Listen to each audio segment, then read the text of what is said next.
समाजाव सोलोंनो गोनांथियानो जाहैबाय सोलोंथाइ बे बाथ्राखौ बुंदों मिरु टीएमपीकेनि आफादगिरि राजकुमार मरां बिथाङा जनाय महकुमानि गुबुन गुबुन फरायसालिफोराव गुन उत्सव जाफुबाय थानाय समावनो थाखाम मेसिं परिं केबां मिरु आफादनि आफादगिरि राजकुमार मरां बिथाङा फरायसुला फरायसुलिजों नुजाथिफैयो। गिबियाव सिराम पुरिया पुनसां गेजेर फरायसालियाव नुजाथिफैनानै गाहाय फोरोंगिरिजों लोगोसे फरायसालि दैदेनगिरि बिथांमोनखौ थाखाम मेसिं परिं केबां मिरु आफादनि आफादगिरि राजकुमार मराङा मेसिं हारिनि फालि गानहोनानै बरायो। जाफुबाय थानाय गुन उत्सव आनजादाव नुजाथिहैनानै माखासे गोनां बाथ्राफोरखौ फोरमायनानै होयो। लोगोसे थाखाम मेसिं परिं केबां मिरु आफादा आसामनि गुबुन गुबुन गोग्लैसोनानै थानाय फरायसालिखौ जौगाहोनायाव गोबां हेफाजाब होगोन होननानैबो फोरमायो।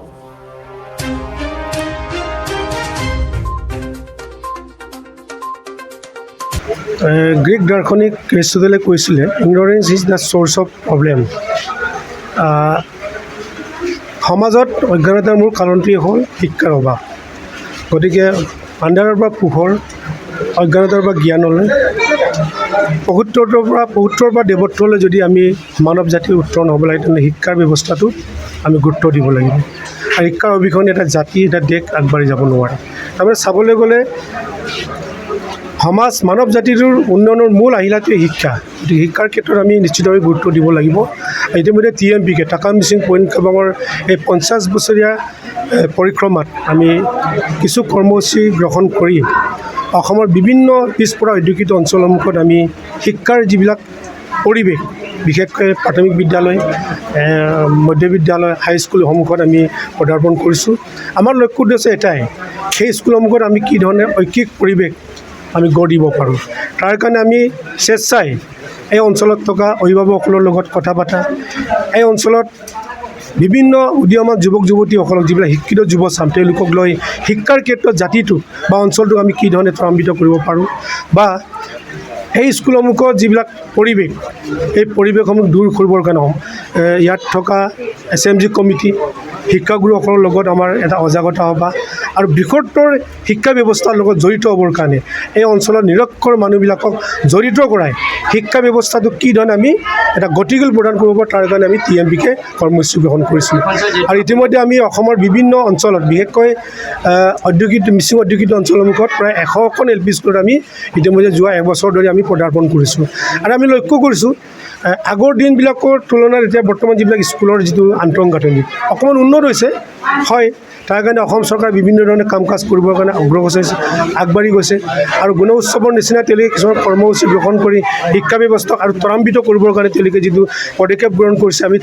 তাৰ কাৰণে অসম চৰকাৰক ধন্যবাদ জনাইছোঁ। কিন্তু ইয়াৰ লগে লগে চৰকাৰক আমি এইটো অনুৰোধ জনাওঁ যে গুণ উৎসৱৰ নামত যিটো চৰকাৰে কিছুমান তৎপৰতাৰে কিছুমান কাৰ্যব্যৱস্থা গ্ৰহণ কৰে, মই ভাবোঁ যে একেটা সময়ত বা একেলগে অন্য দিনবিলাকতো যেন চৰকাৰে তৎপৰতাৰে স্কুলৰ যিবিলাক ঐক্যিক পৰিৱেশ বা স্কুলৰ যিবিলাক শিক্ষাৰ ক্ষেত্ৰত যিবিলাক তৎপৰতা চৰকাৰীভাৱে গ্ৰহণ কৰে সেই ব্যৱস্থাটো চৰকাৰে যেন প্ৰতিদিনাই প্ৰতি বছৰে কৰিবৰ কাৰণে মই চৰকাৰক পুনৰবাৰ আহ্বান জনাইছোঁ। আৰু বহুত জেগাত আমি গৈ চাইছোঁ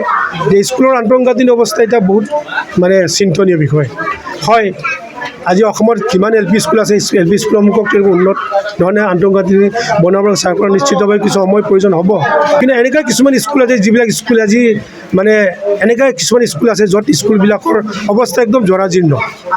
এতিয়াও স্কুল এখন আছে বুলি ক'ব পৰা নাযায়। গতিকে এই চেগতে মই চৰকাৰৰ আহ্বান জনাওঁ এনেধৰণৰ স্কুলসমূহক এটা উন্নত ধৰণে এটা আন্তঃগাঁথনি বনাই সেই পিছপৰা অঞ্চলৰ যুৱক যুৱতীসকলে যাতে দেশৰ কাৰণে জাতিৰ কাৰণে এটা সুনাগৰিক হিচাপে তেওঁলোকক সৃষ্টি কৰি তেওঁলোকক যত্ন দি ভৱিষ্যত তেওঁলোকে এটা জাতিৰ কাৰণে দেশৰ কাৰণে সম্পদ সৃষ্টি কৰাৰ ক্ষেত্ৰত চৰকাৰে প্ৰত্যক্ষভাৱে কাম কৰিবৰ কাৰণে মই আহ্বান জনাইছোঁ।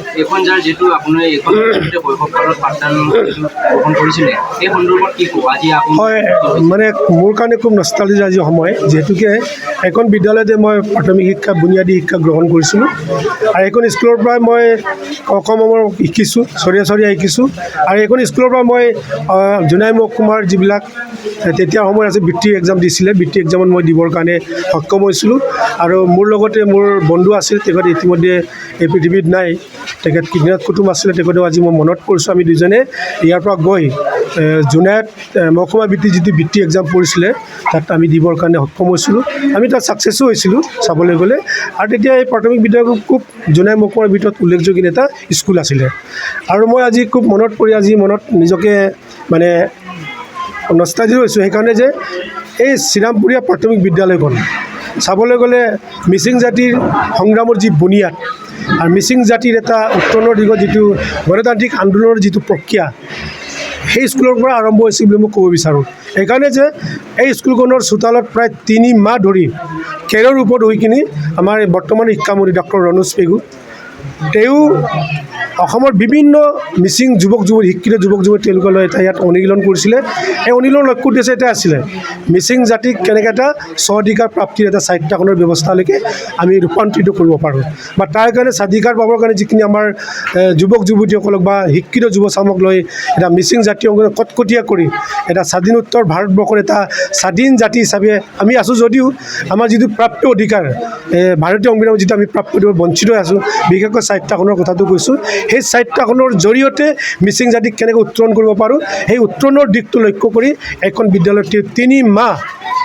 কেৰৰ মাজত হৈ কিনি মিচিং জাতিৰ সংগ্ৰামৰ বুনিয়াদ ৰচি লৈছে গতিকে আজিৰ এই চেগতে মই ডক্টৰ ৰণোজ পেগু ডাঙৰীয়ালৈ মই আহ্বান জনাওঁ সেই কথা নিশ্চয় আপুনি মনত থাকিব যিটো স্কুলত আপুনি 3 মাহ থাকি আপোনাৰ মিচিং জাতিৰ বা সংগ্ৰামৰ বুনিয়াদ ৰচনা কৰিছিল আৰু সেই ক্ষেত্ৰত মই আজি মনত কৰিছোঁ এই অনুশীলন যিটো মানে ব্যৱস্থা আছিল যিবিলাক মানে কৰ্মশালা হৈছিলে তাত আমাৰ এইখন গাঁৱৰে আমাৰ ঐশ্বৰ্যলৈ हाय बर' फरायसाफोरनि थाखाय गियान स्रोतआ मोनसे गोजोनथाव सोलोंथाइनि राहा लानानै फैदों नोंथांमोना गियान स्रोतनि राहाजोंनो लानो हागोन न'आव थानानै डिजिटेल मुगाजों डिजिटेल सोलोंथाइ गियान स्रोतनि गेजेरजों नोंथांमोनहा बर' आयदानि मोनफ्रोमबो आयदाखौनो गोरलैयै मबाइल लेपटपनि गेजेरजों गियान स्रोत एपनि गेजेरजों सोलोंथाइ लानो हासिगोन गियान स्रोतआ नोंथांनि सोलोंनायनि थाखाय जायखिजाया समावनो नोंखौ सोलोंनायाव मदद होगोन डिजिटेल मुगानि गोदान सोलोंथाइ आदबाव रावनि सायाव जेबो जिंगासिनांगौ गैलिया गियान स्रोतआ 9 आरो 10 थाखोनि फरायसाफोरा गावनि बिमानि राव बर' बिजोंजों लोगोसे गुबुन गुबुन रावफोरावबो सोलोंग्रोनो हासिगोन गियान स्रोतआव फोरोंगिरिफोरा फरायसाफोरनि बुजिनायाव गोरलै जानायनि थाखाय ग्राफिक्स एनिमेशन आरो मोगथाङारि गोबां बिदिन्थि लानानै बुजायनाय जागोन आरो नोंथांनि ओनसोलाव इन्टारनेट गैया नामा जानो हागौ नोंथांनि जायगायाव इन्टारनेटनि सुबिदाया मोजां नङा अब्लाबो जिंगासिनांगौ गैयाजासे डिजिटेल बिजोंनि सोलोंनायाव नोंथांनि मबाइल आरो लेपटपआवनो सोलिबाय थागोन गियान स्रोतआ बयनिबो थाखाय गुन गोनां सोलोंथाइ लानायाव गोरलै खालामदों जोबोद खम बेसेनावनो गुन गोनां सोलोंथाइखौ आथिखालसिमाव गियान स्रोतआव मोननो हानाय आयदाफोरानो जादों फारियै सानखान्थि रांखान्थि राजखान्थि भुमखौरां जारिमिन मुवा बिगियान रासायनारि बिगियान जिबारि बिगियान बिमा राव आरो इंराजि गियान स्रोत एपखौ गुगल प्ले स्ट'राव मोननो हागोन नोंथांमोना डेम' एपखौ डाउनल'ड खालामनानै गावनि रावजों सोलोंनायनि मोनसे गोदान खाबुनि मोन्दांथिखौ लानो नाजा बेयो मोनसे अफलाइन एप आरो गासैबो फराफारिखौ मेम'रि कार्डनि मददनि गेजेरजों मोननो हागोन दानिया बे ई-लार्निं आदबाव मा थागोन बेखौ मिथिनो थाखाय नोंथांमोना www.gyanrots.in आव डेम' भिडिअफोरखौ डाउनल'ड खालामनानै नायदो गियान स्रोतआ फरायसाफोरनि रोंगौथि जौगानायनि थाखाय मोनसे थार लोगो नोंथांनि गथ'फोरनावबो रोंगौथि दं नाथाय सोलोंनायनि मोनसे थार लोगोनि गोनांथि दं बेनिखायनो गियान स्रोतआ जाबाय नोंथांनि थार लोगो